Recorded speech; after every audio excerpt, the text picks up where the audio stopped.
不知道为什么，今年从春节开始呢，美国对我们就非常非常的客气啊，对我们这个节日非常非常的客气，没完没了的给我们刷大字花。这一次刷的呢是在亚利桑那州，又两架飞机撞在一起了，其中的一架呢就是我们现在看到的塞斯纳172型。这一款飞机呢，号称是在二战之后最成功的一款民用小型飞机。它基本上用来培训民用航空的这个初级飞行员，用于考科目二和科目三。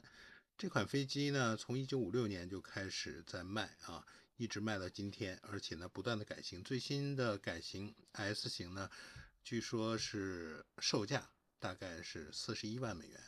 这是一个什么样的价格呢？其实说心里话，在飞机当中啊，这是一款非常非常便宜的飞机啊。